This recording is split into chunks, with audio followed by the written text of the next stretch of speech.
Hello everyone, I'm JG and welcome back to Music Forever, where today I'm bringing you guys a brand new catch-up review, which talk about and review several albums or EPs released earlier this year that for one reason or another I didn't have a chance to cover in full when they initially dropped. Yeah, it's pretty simple how this works, you guys know already. So let's get right into it with the first project I want to talk about today, the new album from Quelle Chris, Guns. Now, I wasn't really familiar with Quelle Chris and his previous works prior to hearing this album, and as of this point, I haven't heard any of his other previous material as well. I've only heard this album. But with a lot of the positive reviews I was seeing for this thing, and a lot of the descriptions that were being thrown this album's way, it sounded like an album that I would be interested in hearing. So, of course, I had to check it out, and I ended up liking this album quite a bit. In fact, I'd go as far as to say it's one of my favorite hip-hop releases of 2019 so far. One of the strongest points about this album is the concept behind this thing, which, coming into this record, I expected it to be about guns and stuff relating to that in the current world. However, I was pleasantly surprised to see that there's a bit more to that going on here in this project, as really on this thing, Quelle Chris uses guns as a sort of metaphor for something that could harm someone as well as help someone, and he's able to expand the horizon of this to be more than just guns, but really a lot of things as well. While you will have some songs on this thing, like the title track, that deal more explicitly with guns themselves, you also have a track like It's the Law, for example, which talks more about religion and how it ties into the law, and how this combination can have negative effects, especially when it comes to perpetuating racism. Quelle Chris really pulls together a lot of different ideas here for this project, and is able to talk about the issue of guns and the positives and negatives that they can cause in a really multi-dimensional way that I didn't necessarily expect from an album that was just called, Guns. So overall, I think the lyrics on this project are really great, but beyond the lyrics here, when it comes to the flows and deliveries, as well as the instrumentals, I think these elements of the album are also pretty great too. When it comes to Quelle Chris himself and his delivery on this project, I really enjoy it overall. I like the different emotions that he's able to pull together with his lyrics here on this thing. Considering the wide amount of lyrical topics packed into this album, I think the fact that he's able to express things like anger, annoyance, sarcasm, happiness, and sadness, to name a few things, all into these lyrics and deliveries, I think makes for a really engaging listen. And the instrumentals on this project, too, are also really interesting. Most of them are pretty low-key, not really super aggressive or in-your-face with how they're stylized. However, I think they complement the style of music that Quelle Chris is making on this thing really nicely. Given that the lyrics are really made to be put in the forefront of this thing, I like the fact that the instrumentals are a bit more in the background to some extent, but that's not to say that they're forgettable or that they just kind of fade to the background of your mind while you're listening to this thing. The instrumentals across here are really great in their own right. The production on this album also has this very dark, off-kilter quality to it, almost like you've slipped into this very surreal nightmare-like realm. And I think that this very dark atmosphere works especially well with some of the harder going cuts on this thing, like Mind Your Business and Obamacare, which are some of the more aggressive cuts here. I think the production on these two tracks are some of the best on this entire record, and I think the lyrics are also some of the best as well. I also really like the pacing and flow of this project as well. It never seems like it's staying on one topic or one particular sound or idea for too long. It's always just switching things up, but in a way that feels very smooth when you're listening to it. Nothing ever feels like it's jumping from one idea to something completely different out of nowhere.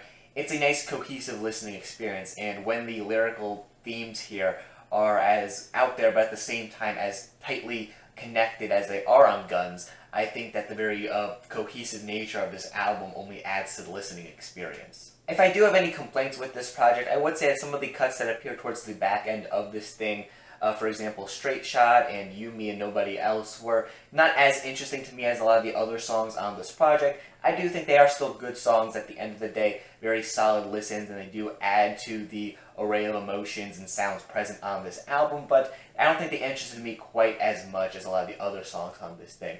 But overall, it's a pretty minor complaint. I do have to say that Guns by Quelle Chris is a pretty great album if you're a fan of some more abstract, off-kilter sounding hip-hop.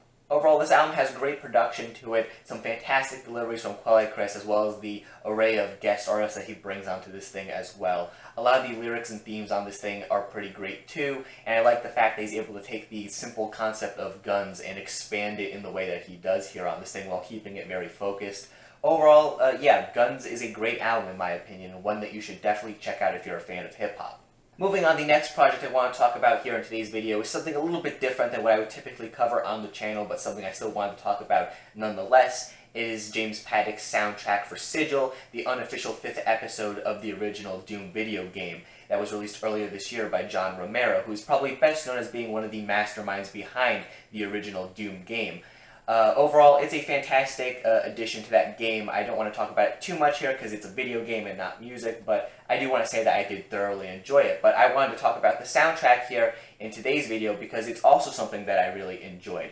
Now, I do want to say that this isn't the only soundtrack tied to this video game. In fact, there were 2 soundtracks released. The one I'm going to be reviewing here today by James Paddock, which is falls more in the traditional Doom music styling, I guess you could say. And then there was a soundtrack made by Buckethead as well. However, I won't be reviewing that one because pretty much all the music on that soundtrack was actually compiled from previous releases of his. There was only one original song on there, I believe, and I don't typically review compilations on this channel, especially if the material has already been released at some point in the past. So I will say that a Buckethead soundtrack is still very good, still really enjoyable. The one original song that appears on it was really nice too. But for how I do my reviews here on this channel, I technically can't really review it, or rather I'm choosing not to, but I will say check that out as well if you're interested. But when it comes to James Paddock's soundtrack to this thing, as I said before, it falls a lot more in line with the style of music you would expect to hear in a Doom game. And if you like the music that was present in those first couple of Doom releases, I think you'll like this thing as well. The soundtrack to Sigil reminds me a lot of the game itself in the sense that it feels like an updated version of something that already existed, but at the same time, it manages to be its own thing, and at the same time, maybe a bit more polished as well. You have songs on this thing like Hate Machine and You Ain't the Boss of Me that are just more straightforward, aggressive cuts that are made to get you hyped up for whatever level you're playing in the game. However, like the original Doom games, one thing I do like about the soundtrack to Sigil is that it goes beyond that, and it just goes beyond the basic adrenaline-pumping music to give you some more atmospheric cuts as well. Some that sound a bit more scary, and some that sound a bit more doomy too. Tracks like Quell the Beast and Alice, for example, have this more atmospheric, doomy sound to them that instead of getting you hyped up to go out and kill some demons in the game, has you feeling a bit more scared for whatever's around the corner. Overall, this is an aspect I've always loved about the soundtrack in the classic Doom games. In fact, I even made a video on the channel talking specifically about this fact, and I will have that video linked in the description and at the end of the video on screen, so you could check it out if you want to see more about my thoughts on why this makes the original Doom games great. But a lot of what I said in that video applies to Sigil and its soundtrack as well. Probably my favorite song on the entire soundtrack is track 8, Watching You. I love the very cold sounding synths on this thing and just how doomy and chilling it can sound at times. I remember particularly liking the map that was associated with this piece of music as well, especially for how explorative and open it was compared to some of the other levels in Sigil. And I think that this piece of music just complements the map it's with very nicely. I know it's something that's difficult to get across just in a review format, and it's something that if you just listen to this music on its own, you won't exactly experience it in the same way as you would playing through the game. But considering that you can get Sigil for free, as long as you have a copy of the original Doom to run it, of course, there's no reason why I don't think you should check this game and soundtrack out. Overall, if you're a fan of Doom and the music associated with it, there's no reason why you shouldn't like what the Sigil soundtrack is bringing to the table here, because it's very much, as I said before, a lot of the same stylings as the original Doom soundtracks, but it sounds a bit more updated, it sounds a bit more polished too, and yeah, there's a lot to really love here on this thing for fans of this kind of music. So yeah, overall, James Paddock did a pretty great job with this soundtrack. Definitely gets a couple of thumbs up from me. Moving on though, the final project I'm going to be talking about here in today's video is this new EP from the Wu-Tang Clan of Mics and Men, which is the soundtrack EP of sorts for the new documentary of theirs that's been recently released. I will say that I have not yet watched that documentary, but I still wanted to check out the music tied to it because I like Wu-Tang quite a bit, so I was hoping to get some quality music here on this release. Overall, I think this is a pretty okay release from the group. I don't think it's really anything all that special when it comes to the sound of this thing and what the group is bringing to the table here. I don't think it's a really great project or anything, but I don't think it's bad necessarily either. It's just a pretty average release. I think the various verses that the different group members bring to this project are easily the strongest part of this thing overall. I think for the most part they're very consistent sounding. You do have some nice bars mixed in there as well, and all the group members have some nice chemistry as well, which is to be expected. but I don't think that they're particularly memorable in the long run. Like, I don't think I'll look back on the verses from this EP 20 years from now, for example, and think that they're, super memorable or some of the best that some of these guys have ever penned or anything. They're just pretty okay when listening to it, I guess. The production across this EP, for the most part, is pretty okay as well. I wouldn't say, once again, that it's great or anything. It's just fine for what it is. It exists, it does its job just fine, and that's all there really is to it.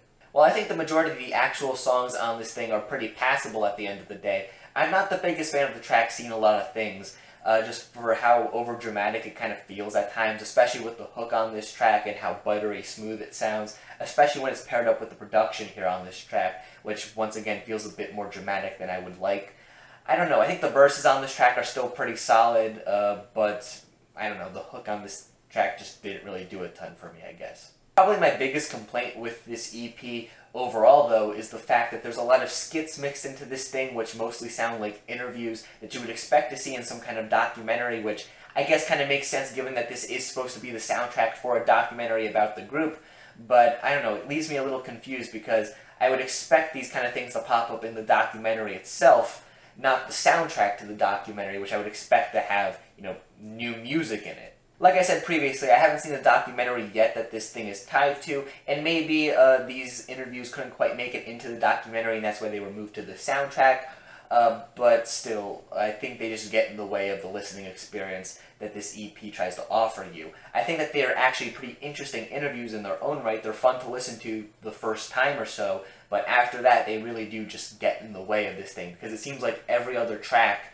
is an interview on this thing, which is, just kind of a pain when you want to listen to some music is all. I feel like if you just come to this thing for the music itself and you don't care about the interviews, you're going to be hitting skip a lot on this thing just to get to the music itself.